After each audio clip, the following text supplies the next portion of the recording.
What's going on, everybody? Zack Rosenblatt here with Mike Kaye for the latest episode of the No Huddle Show.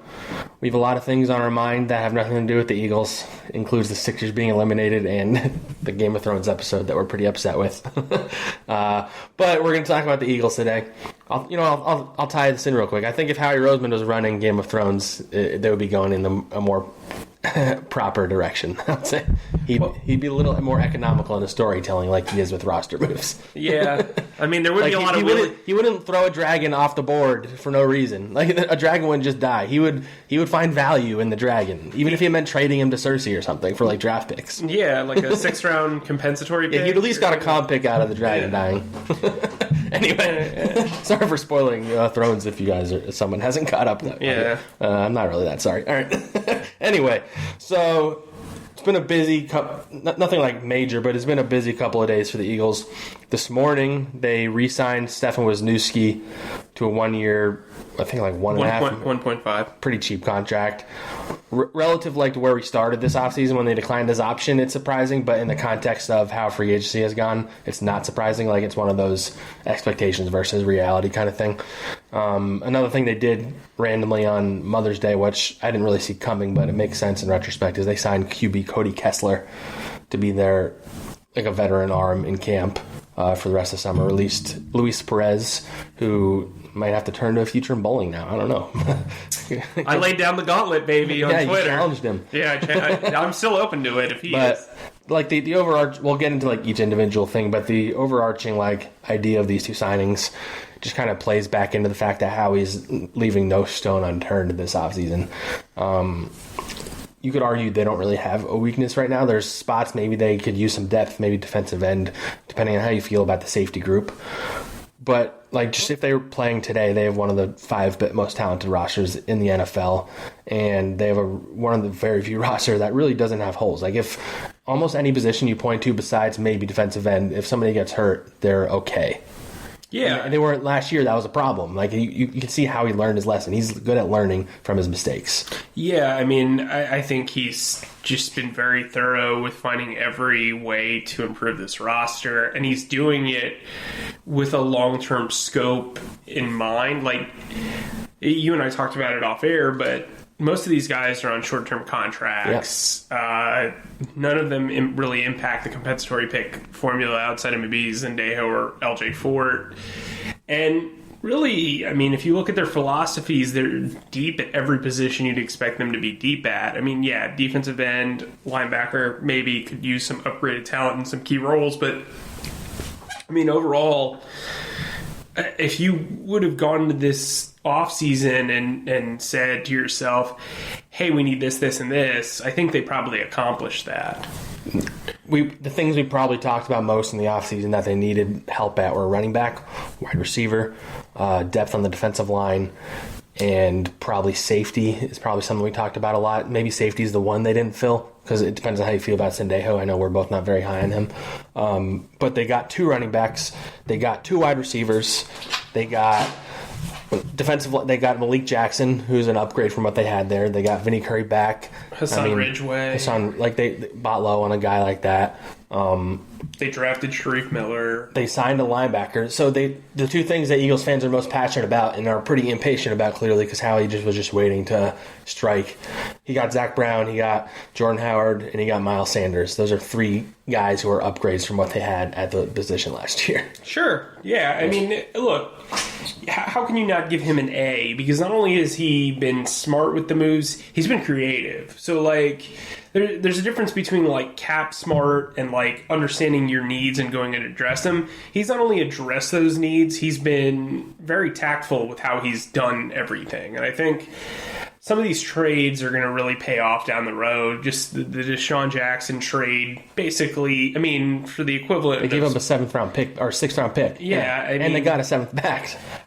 I do think the Michael Bennett trade will eventually hurt them in some form or fashion because Vinny Curry is not the pass rusher that Michael Bennett is. But yeah, the thing with that is you have to factor in, like, I don't know if he would have been happy with his role this year. So right, you don't want that sort of issue in the locker room. Yeah. And they brought in a lot of really good locker room guys. Malik Jackson's a really good locker room guy. Cody Kessler's a really good locker room guy.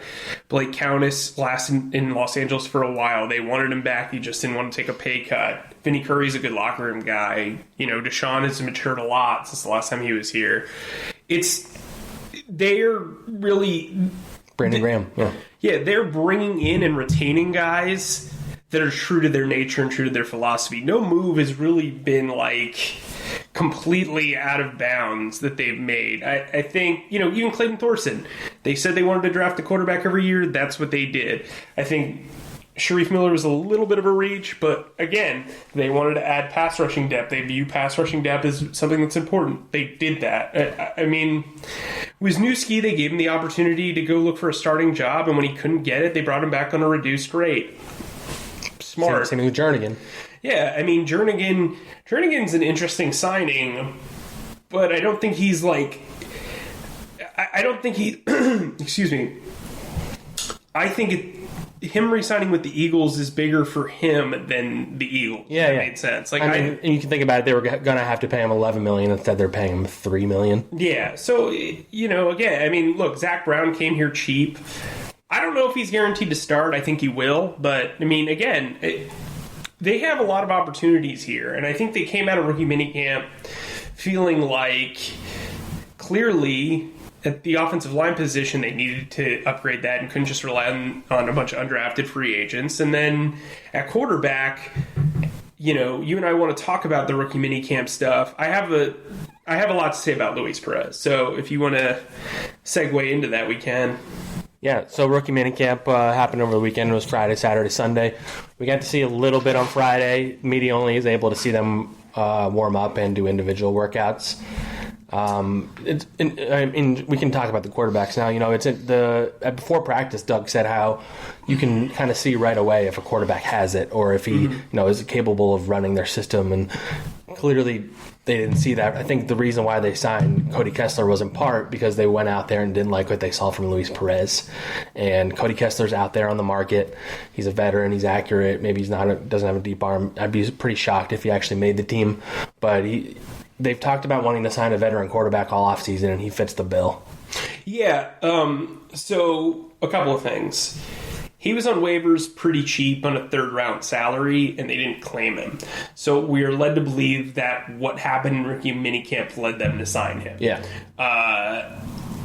We watched one individual session. You can't kill somebody for that. No. You were actually over at the quarterbacks more than I was. Yeah. The reason why I came over to watch the quarterbacks is I saw Luis Perez 3 times in a row throw either a ball over a guy's head, throw a ball far off to his right, far off to his left, and I was like, where the heck is the accuracy here? Because, I mean, in the AAF, he only completed like 54% of his passes, so he's not an accurate quarterback. It was just it was a mess. He looks small, too. Yeah, he looks small. He's like Joe Callahan last year.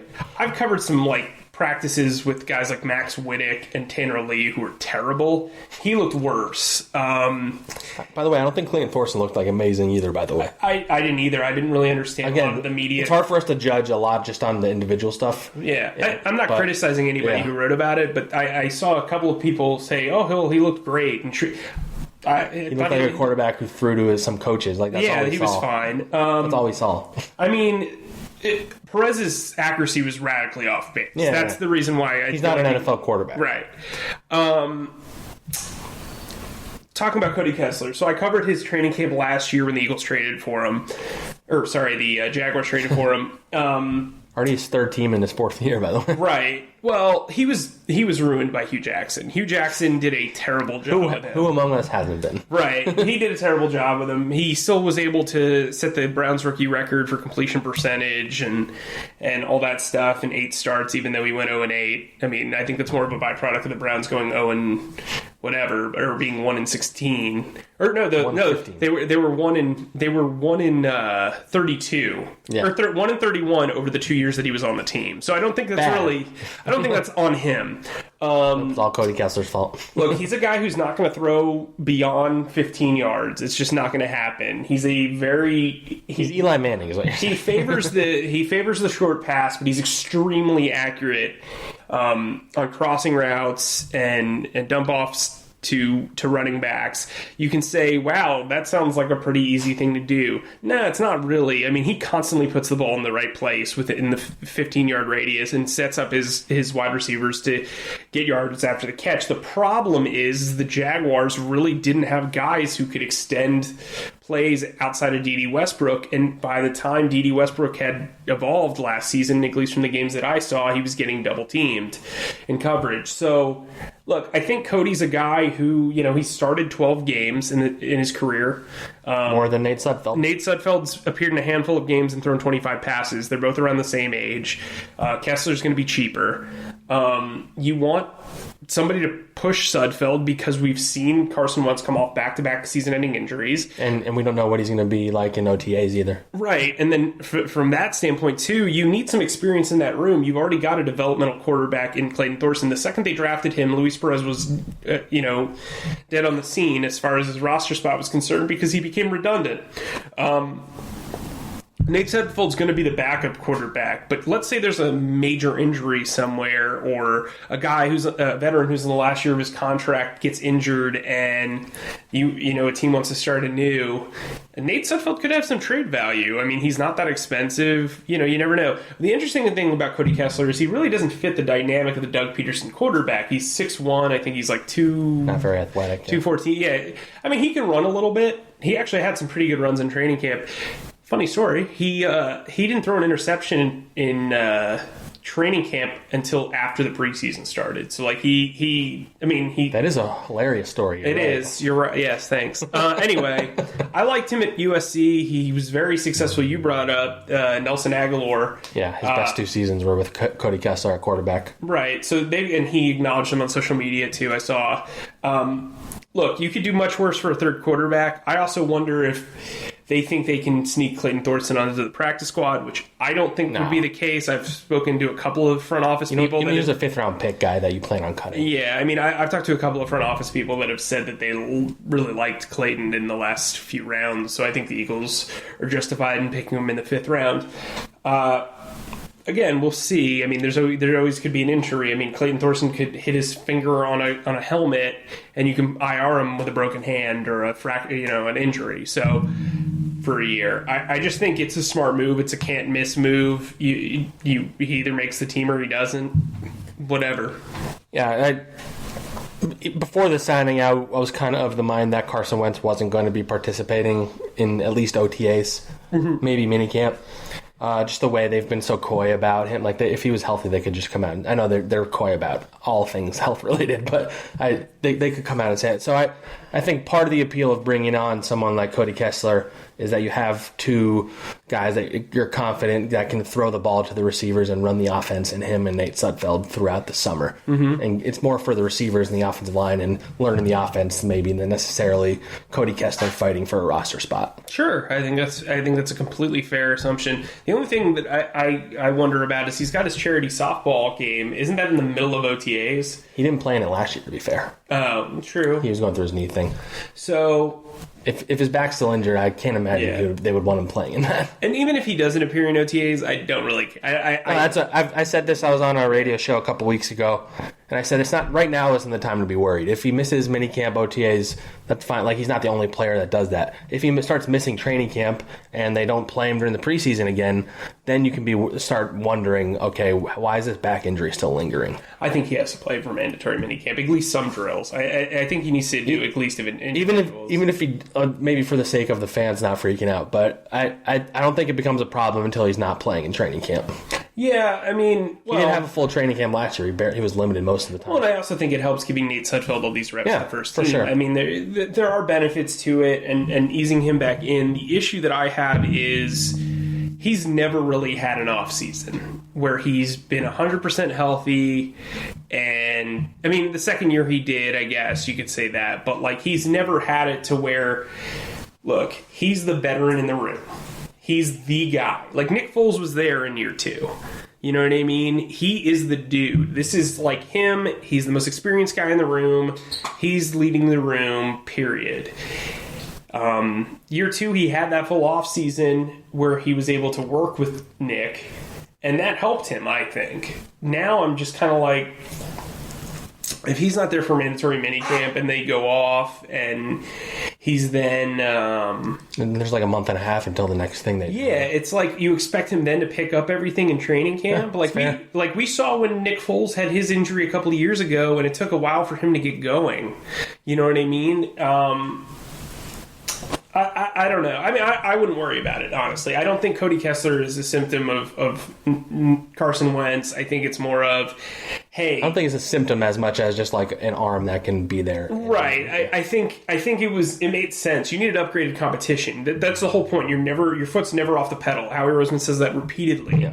And the quarterback position is the most important position in sports. Might as well have another arm that has more than 25 passes to its credit. I mean...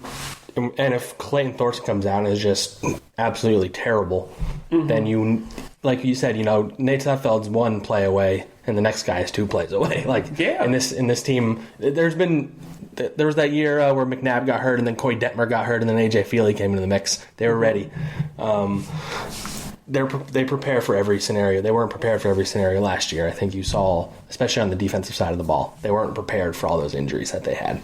Well, and they're dedicating so little money to the quarterback position right now before they pay Carson. So, again, I don't see a negative in this. And, let's get into Wisniewski because let's talk about our 3 observations from minicamp before we transition to Wisniewski. So, what were your 3 biggest takeaways? 3. Number 1, I found it interesting that the Eagles basically said that they're keeping Andre Dillard exclusively at left tackle. Mm-hmm. We thought maybe because he's the first-round pick, you put him in when a guy goes down. You don't use a first-round pick on a guy you're not going to use, but they want him to stick there. He's going to replace Jason Peters, we all know that. There was some discussion of should they put him at guard if Brooks isn't ready to go? Would he start at right tackle if Lane Johnson gets hurt? Doug Peterson pretty much said no to that because he was the discussion started with him talking about how they cross-train everybody, and then he was asked about Dillard, and he's like, oh, besides him, basically. And I found that it makes a lot of sense. You want a rookie. It's not as easy to just move guys around the offensive line like everybody wants it to be. But everybody's like, just put Jason Peters at guard. Well, he hasn't played guard his entire career. He could be a genius, and it's still a really different skill set. Mm-hmm. So I think it's the right move. And if Jason Peters gets hurt, I think Dillard goes in. But if Lane Johnson gets hurt, as long as Vaitai on the roster, I think he goes in at right tackle. Unless they're really high on Matt Pryor, I guess. Oh, I'm going 3 in a row without you talking. Or do you want me to? I mean, I feel like I can. So, staying with the offensive line, I thought it was very interesting. Their first team, and by this afternoon they could have a different look of undrafted linemen. But it went Dillard at left tackle, Sua Opera at left guard, Keegan Render at center, Nate Herbig at right guard, and then Ryan Bates at right tackle. And I thought it was very interesting that they used Ryan Bates at right tackle. He's a guy that I've been high on. You've mocked me for being high on him. I do think he's got a really good shot at making the roster because he can play all 5 positions. But I assumed that they would immediately bring him in as guard, and they list him at tackle too, which I thought was interesting from the get-go. Yeah, yeah. I mean, there is some thought put into that type of stuff, and so I'm interested to see how he stacks up. Look, he's in a situation where he's probably competing with Jordan Mailata and Matt Pryor for the final 2 offensive line spots. I know they've talked very highly of Mailata and Matt Pryor.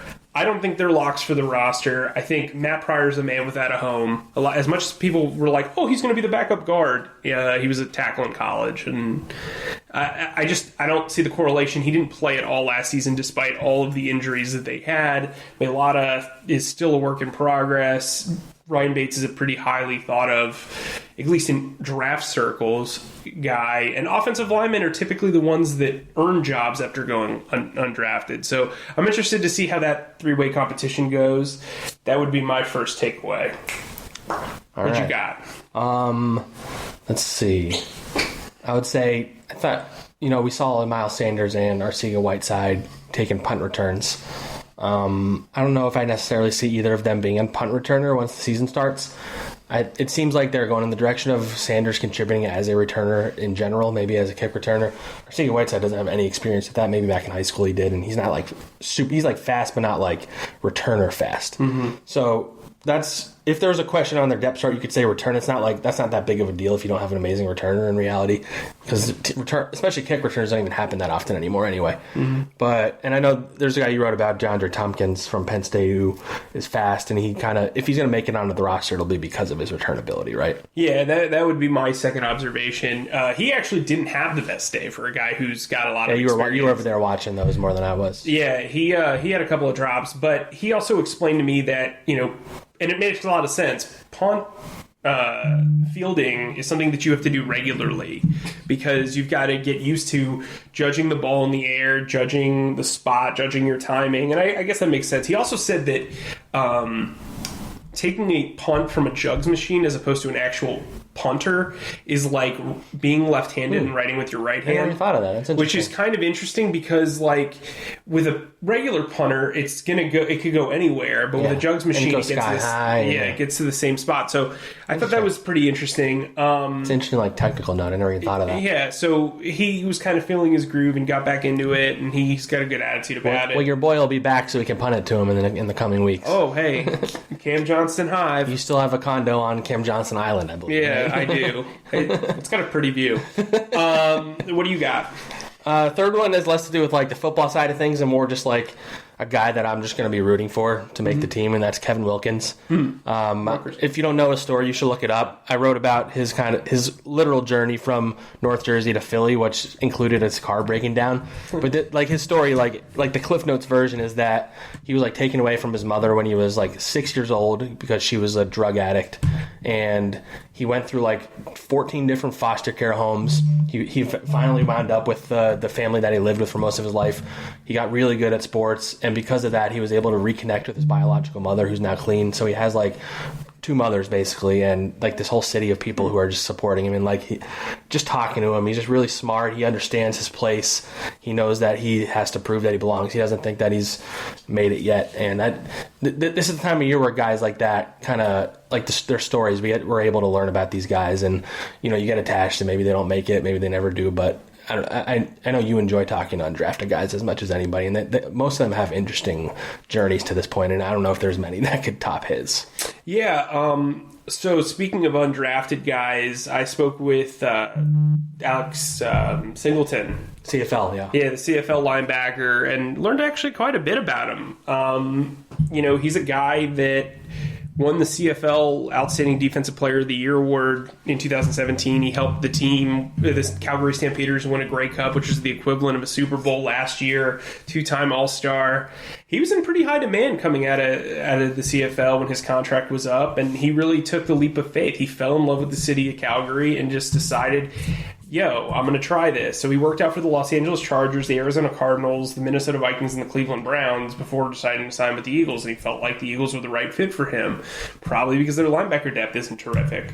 But, he's got an interesting story too. So, like, his mom was born in Toronto, but he's from Thousand Oaks, California. Oh, nice. But since she was born, she's American. Since she was born in Toronto, he qualified for dual citizenship. Oh. So he was able to enter in the CFL draft after he started off, he went to Montana State. He signed with the Seattle Seahawks coming out of college. He was an undrafted free agent, got cut during final cuts, spent some time with the Patriots and the Vikings because, of course, everyone does on the practice squad. And then he entered the CFL draft. It was the 6th overall pick, and then became pretty much the Khalil Mack of the CFL for the last 2 years. So very interesting. I've heard that the Eagles really, really like him. He's a guy that has some upside, and, if he gets cut during final cuts, he seems like a guy who would get claimed because just of his reputation in the CFL. He told me that a lot of people talk about the transition from the CFL to the NFL because there are some differences. And he told me, he goes, if you ask Mark and Michelle, the wide receiver that they signed from the CFL, if there were some changes, he would tell you yes, because they get that head start of running at wide receiver. But he said at linebacker, it's basically the same thing. So he's a guy that I'm really interested in watching. I think they keep 5 to 6 linebackers, and he could be the guy that kind of surprises people and maybe works, Paul Worlow or Nate Gary off the roster. I have my eye on TJ Edwards for that spot too. Obviously, I'm going to write about him this week. He's an interesting guy too. But by the way, Kevin Wilkins, he's Rutgers and he plays defensive tackle. I think he has a shot at the practice squad. It's going to be tough for him to make the team. All right, before we get into our last activity we want to do before we go, let's talk a little bit about bringing Wiz back. Sure. We talked at the top about how we both have talked throughout the offseason how we didn't think he was coming back. There was kind of no reason to think he would. It seemed like maybe, I don't know if bad blood's the right word, but last year he openly complained about getting benched for Sayamalu, which you don't do in pretty much any locker room, but especially the Eagles where they have such like a tight-knit thing going where guys don't really say bad things about each other in the public. He wasn't saying it about Sayamalu, but he was talking badly. And like there was back and forth in the media with Jeff Stoutland talking about it and Doug Peterson, and he's like, and Stefen Wisniewski was like, I have theories about why I was benched. They declined his option, which was an inexpensive option. It was less than $4 million. It was like 3.7 or something. He didn't find any interest on the open market. I think we both kind of thought he would sign somewhere and get them a comp pick. Didn't happen, but again, this is something we've talked about since the beginning of free agency. They needed depth on the interior offensive line, especially at center. And Wisniewski covers all three bases in terms of guard, center, guard. He might start for Brandon Brooks. He's done that before. He played in that Saints game. You feel pretty good about Wisniewski as your lead backup, your swing backup in the interior. Yeah, so a lot of it was made of the right guard situation because of Brandon Brooks' recovery, but in my opinion, they needed a backup center more than they needed a backup guard, even though he can do all three positions, because Isaac Sayamalu was penciled in as the backup center. That's terrific. Awesome for the long term. Not great if your starter is also a backup. Yeah. So, like, if you move him from left guard to center, you're getting worse at two positions. That doesn't make a lot of sense. This way, Wisniewski can come in if any of the guards or Jason Kelce suffer an injury. What I will say is, before we pencil him in as the starting right guard to start the season, he struggled mightily against the Saints. And that could have been just because he came off the bench. His career has mostly been about playing left guard and center. He didn't have a great season overall, I would say. Right. That's fair. He doesn't have a ton of experience playing right guard. He is mostly a center and left guard. He played pretty much his entire career at center before he signed with the Eagles. So, he played some left guard with the Oakland Raiders, but he was a center in Jacksonville. Well, this is why he's a backup and not a starter. Right. And he was a fine left guard, what have you. He probably is the best backup center in the league now. Most experienced, certainly. Yeah, so he's fine. He had some snap issues in Jacksonville in 2015, but again, he's a backup. So I think that'll be interesting. I think he's probably very comfortable with Carson Wentz and their timing. He's probably very comfortable with Nate Sudfeld since he worked on the scout team for a lot of last year. But I think this was a huge signing. I think it's the second biggest re-signing they've had. You can talk about Darby, making that group 6 deep, and being the number one guy for them. You can talk about them bringing back Timmy Jernigan, which we've already said was not really consequential to their overall success, in my opinion. Outside of Brandon Graham, I think he's their biggest re-signing because his versatility. I thought we would say outside of Paul Warlow, but sorry. No, Paul Warlow is, hey. He's jacked. He really is. I saw him in the locker room. That dude, I don't think he was that big when they signed him. So, funny, I don't know if it's a funny story, but so I started week 2, and week 3, I just saw him walking in the locker room. I'm like, who is that guy? I turned to you. I'm this was yeah. You remember that, right? Yeah. I was like, who the heck is that guy? Does he just work here? You know what I mean? This is a good segue into what we both thought would be cool to do, because Howie's made so many moves this offseason. You're talking about some of his biggest ones. So we're gonna go through our top 3 moves that Howie has made this offseason. Boom. We're gonna go from 3 to 1 because I feel like that's the best way to do it. Build up. I'll go. You go first. We'll go back and forth. 3. So 3. we're talking about the 3 to 1. We're doing 3 to 1. Reverse order. Yeah, reverse order. Who you got at 3? I'm going to go with Miles Sanders. So, they loved him. You're only saying that because you want to emphasize that you were right about them. No, they really loved, and the more research I've done, this was going to be their second round pick, period. And they were willing to trade back in the second round after that pick. He was clearly their target. I think when you really find a guy that you admire as a prospect and you really want him and you make a priority to get him and you land him, I think that's huge, because I think this is a guy who can develop into a 3-down back. In hindsight, looking back, I think Jordan Howard was the perfect trade asset for them because of the Miles Sanders pick, because I think they can complement each other as a 1-2 punch really well. I think long-term, the idea of Sanders and Clement together is a very good opportunity. Jordan Howard can kind of ease them in. And I don't think their swag will get in each other's way. I think like Jordan Howard's going to have a really healthy workload, and I think Miles Sanders, they're going to see a lot of him because they want to make sure that he's good enough for Jordan Howard to lead. So I really like that. I think this was like the ideal pairing at running back. And by the way, I think it was a great move, but I also think it's crazy that everybody's just like assuming he's going to be the lead back like pretty quickly. Miles? Yes, I've had a lot of people think that he's going to overtake. Like people are underestimating Jordan Howard quite a bit already. I think Jordan Howard starts at least 10 games this year, and like not just. I would be surprised if he started all. Like they might get it close to equal amount of. I don't think that'll be true even because I think Howard will start off the year getting the bulk of the carries. Yeah, I agree. I don't think Sanders is ready right now to start game 1. I agree. My number 3 was them signing Malik Jackson as defensive tackle. Number 1, good value. He was like he had to sign the richest. It was like the richest defensive lineman contract ever when he signed it, right, with the Jaguars. Yeah, or defensive tackle at least. Man, did he let us know? Really? Yeah. Oh, yeah. That's one of the best press conferences. And you could obviously that didn't necessarily work out for them, and that's kind of why the Eagles got him at a relative discount. But I think he's just like such a good fit next to Fletcher Cox. I think he's never. I mean, he played next to Calais Campbell, but it's a different beast playing next to Fletcher Cox in the interior. And that defensive line, if they're healthy, is just so good. And I think a lot of that has to do with him being a major upgrade over what they've had next to Fletcher Cox. Pretty much since Doug Peterson has been here, at least. I know Jernigan was pretty good that one year, but he was pretty inconsistent. Jackson at his best is better than Jernigan was at his best. And Jernigan's not at his best now either, so that's why they were able to bring back both of them for fairly reasonable cost. And I just think, and the way they structure the contract, I think they can get out of it after 2 years if he doesn't work out. So I just think that was a really smart move. Another one that didn't cost them a comp pick. And I think he has the potential out of all their free agent signings to make the biggest impact. So my number 2 move is your number 3. I think Malik is exactly what this defense needed from the perspective of they didn't have a pass rusher next to Fletcher Cox all last season, and they really didn't have one the year before, even though they were very successful. They moved Brandon Graham inside.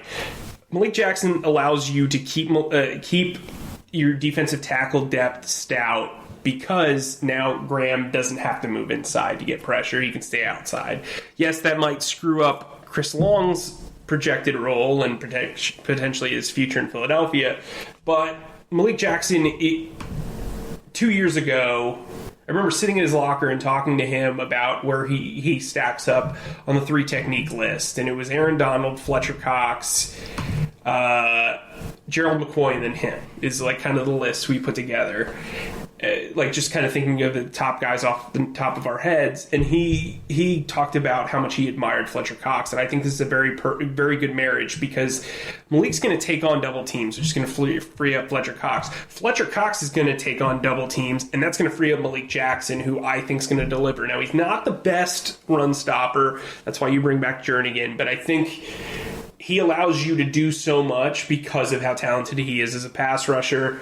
You said you don't think the contract worked out in Jacksonville. I think it did because they structured it to be a 3-year deal. Okay. Towards the end, yeah, it was. I feel like technically, if you cut a guy before the end of his contract, I don't count that as working out necessarily. I'm not saying he was bad for them or anything, but I think when you sign a contract, you hope that it lasts the entire contract. Yeah, yes, you do. But like, I understand there's more to it than but Dave Codwell, the way he operates contracts is they're 2 or 3 year deals, and then that sounded a lot more, right? And then you have options. I mean, that's what Howie lives on. Like that's his lifeblood. So. Yeah, they've got like really similar. Every contract that you hear about originally from Howie, it's like you find out a couple days later from Reuben Frank that there's like 5 dummy years at the end of it. So the cap hit's only like $1 million when it's like Ronald Darby's contract is the weirdest thing. Well, and I mean, Malik even said at his introductory press conference to sign a defensive tackle to $100 million when he hadn't made a Pro Bowl. I mean, the chances of really seeing the end of that was not. Yeah. But he did make a Pro Bowl. He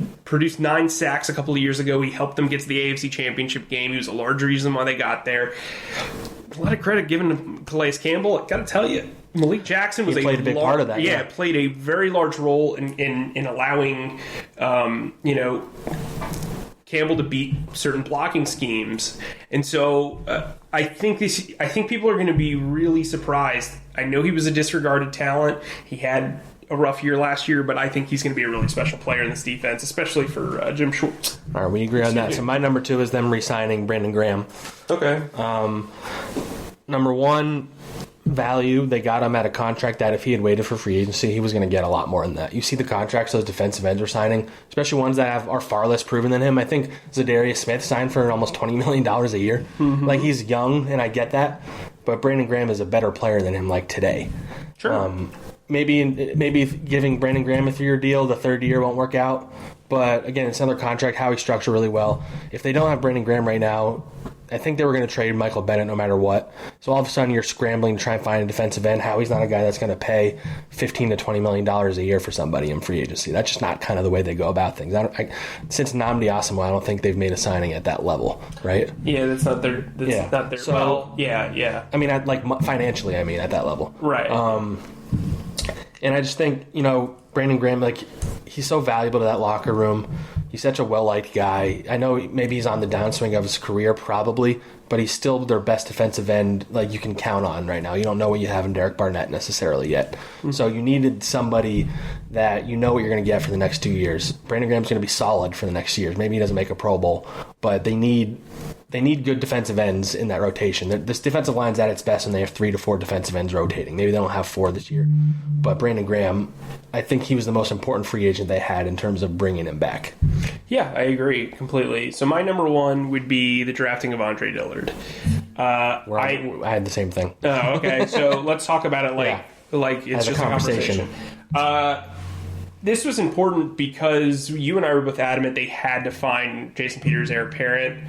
Didn't wait anymore. Jason Peters is not only entering probably his last year in Philly, but he's coming off a year where he was beaten up. I mean, he played in every game, but he was beaten up constantly. It was like air quotes played in every game. Yeah, I mean, every time in the press box we were like, oh, well, I wonder when he's going to step out for this series. So, and Big V was clearly not the guy at left tackle. I think, look, Andre Dillard is a guy who could really develop. He's already developed as a pass blocker, which is very important considering, you have Carson Wentz, and he's kind of a big deal.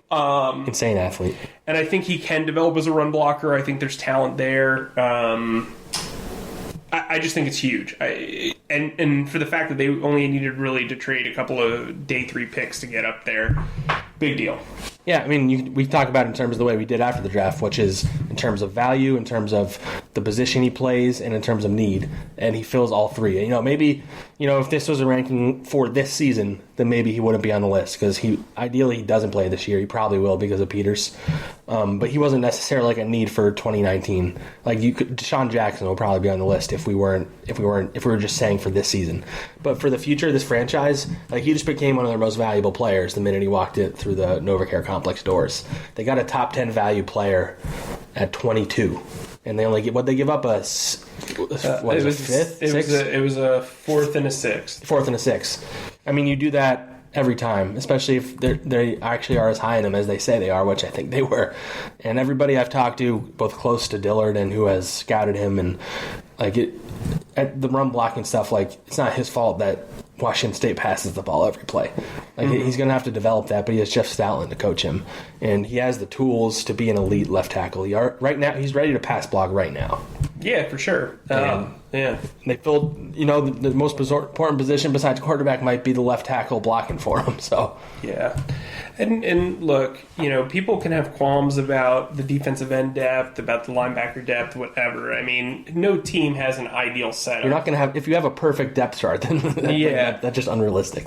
So what I will say, too, is, you talk about bringing in Kessler, you talk about bringing in Sudfeld as experienced guys. If Carson Wentz goes down, your season's probably over at this point. Or if he can't play.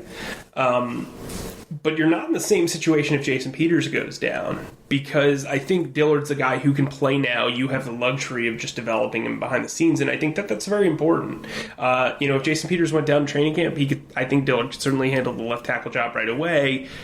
ideally you'd like for him to sit for most of the year and kind of just learn from the master, and that is what Jason Peters is. Jason Peters last year went up to Jordan Mailata, he went up to Matt Pryor, he offered advice.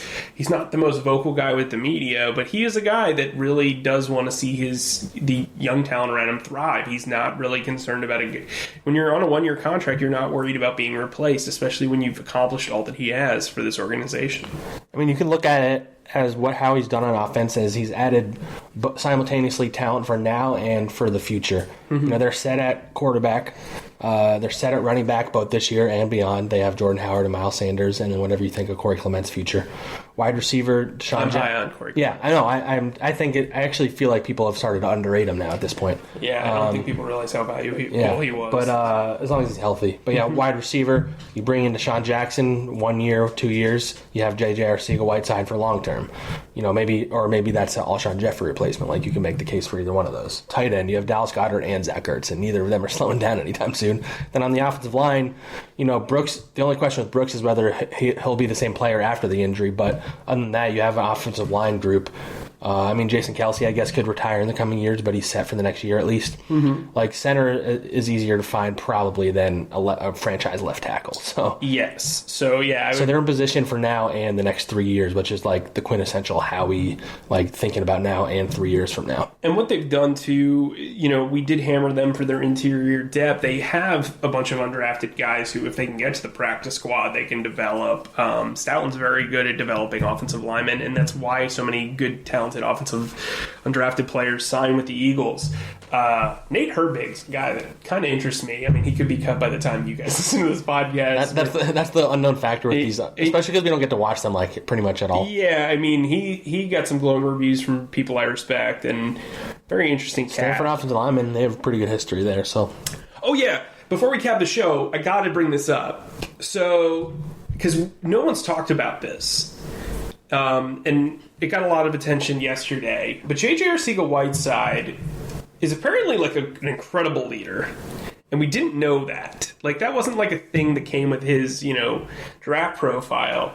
And speaking of Herbig said that he's one of the best leaders he's ever been around, and that he's on the level of Christian McCaffrey, who, if you remember him during his college, you covered the back. He's one of the most fun players I've ever. Yeah, but his leadership style, like you used to see him in the huddle, and he was incredible. If he can be the guy that eventually takes over for Alshon Jeffrey, not only from a playing standpoint but a leadership standpoint, this wide receiver room is in terrific shape. I think some people think that leadership's overrated. Some people think that leadership is too valuable. But I think when you can be a great player and a leader at the same time, kind of like Jason Kelsey, kind of like Fletcher Cox, it brings everybody together because you want to be behind somebody who leads by example and can convey a message. And apparently that's what J.J. Arcega-Whiteside did in college. Well, I have an interesting question to end this on.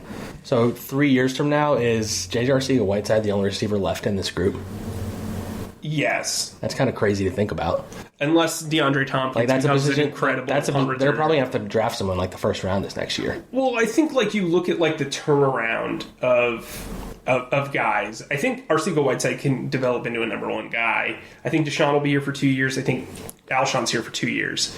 3 years, now you're talking Alshon's in his 30s. Deshaun's probably retired. That's what I'm saying. Well, the funny thing is, the Eagles fans are kind of spoiled at receiver for the longest time. Mm-hmm. They just did not have receivers for McNabb. Everybody was just Todd Pinkston was the number one. James Thrash, Todd Pinkston, Charles Johnson. Carson was throwing to Bryce Triggs 2 years ago. Well, that's what I'm saying. It's funny to see. Because the one thing the Eagles never seemed to get in the offseason until they got T.O. when they went to the Super Bowl right away. When they got T.O., it was a receiver. Andy Reid just refused to. He thought they were interchangeable, so he just got a bunch of scrubs who were scared of getting tackled. So yeah, I find it funny. You appreciate what the Eagles have on offense right now because this is one of the more ridiculous group of weapons they've ever had in this franchise. I mean, they also have the best. When healthy, this is the best offensive line ever. Yeah, exactly. Really, and they brought Wisniewski back. Yeah. All right, we'll end on that note. Thanks for listening. Sorry for spoiling Game of Thrones for people who haven't watched it for some You are the Daenerys of this podcast. So calling me the Mad King? Yeah. I'm a king. I'll take it, I guess. That's kind of her thought process, by the way. You're more like the rough around the edges prince, but yeah, we'll give that to you. The prince who was promised, you might say. All right. Oh, turn this podcast off. If anybody's made it this far in the podcast, then you might enjoy that joke. All right. We'll end on that note. As always, leave a comment. We'll talk about it on the show. Leave a review. Follow us on Twitter. Read our stuff. NJ.com/Eagles. Mike is pointing at me. I think he has one more thing to say. The discussion point, because I want to talk about it next podcast. What is the biggest depth competition that you see on the roster? Please leave us the comments in the comment section, and we'll break down every single one of those. What position battle are you most interested in? Right. It could be the fourth linebacker or whatever have you. But have fun with that. Fourth linebacker. First thought. All right. Thanks, guys. Talk to you soon.